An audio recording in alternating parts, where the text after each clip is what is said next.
ஜிம்மில் 30 வயதுக்கும் மேற்பட்ட பெண்களை அனுமதிக்க மாட்டோம் என அறிவிப்பு பலகை வைக்கப்பட்டதால் மிகப்பெரிய சர்ச்சை எழுந்துள்ளது. இது எங்கு நடந்தது? இதற்கு என்ன காரணம்?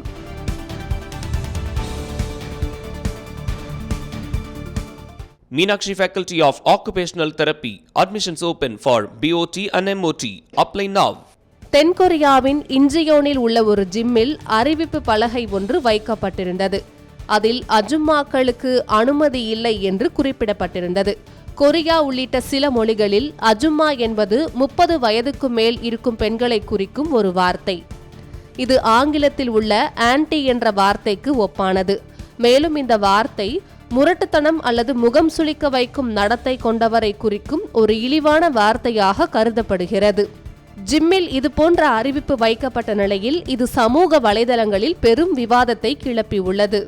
இந்நிலையில் இது குறித்து விளக்கம் அளித்த ஜிம்மின் உரிமையாளர், இழிவான மனப்பான்மையுடைய 30 வயதுக்கும் மேற்பட்ட பெண்களால் எங்கள் உடற்பயிற்சி கூடத்தின் வணிகம் மிகவும் பாதிக்கப்பட்டுள்ளது.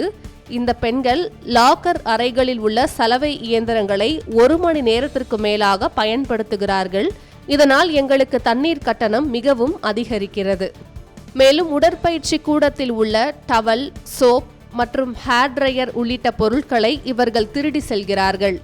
இந்த ஆன்டிக்கள் அனைவரும் ஒன்று சேர்ந்து உடற்பயிற்சி கூடத்திற்கு வரும் இளம் பெண்களை கிண்டல் செய்கின்றனர்.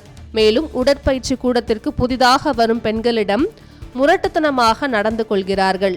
இதனால் பல பெண்கள் இங்கு வருவதை நிறுத்திவிட்டனர். வாடிக்கையாளர்களின் இழப்பை தடுக்கவே இந்த பெண்களை தடை செய்வதாக அறிவிப்பு பலகை வைக்கப்பட்டது என விளக்கம் அளித்துள்ளனர். மேலும் இவர்கள் அஜும்மா மற்றும் பெண்கள் என்பதை வேறுபடுத்துவதற்கான 8 வித்தியாசங்களை குறிப்பிடுகின்றனர்.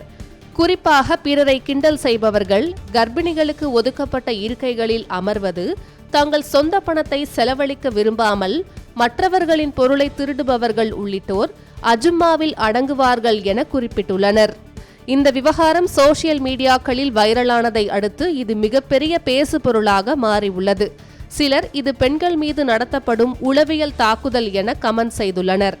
மேலும் சிலர் முரட்டுத்தனமான நடத்தைகள் பெண்களுக்கு மட்டுமல்ல ஆண்களுக்கும் இருக்கிறது என்று கூறியுள்ளனர்.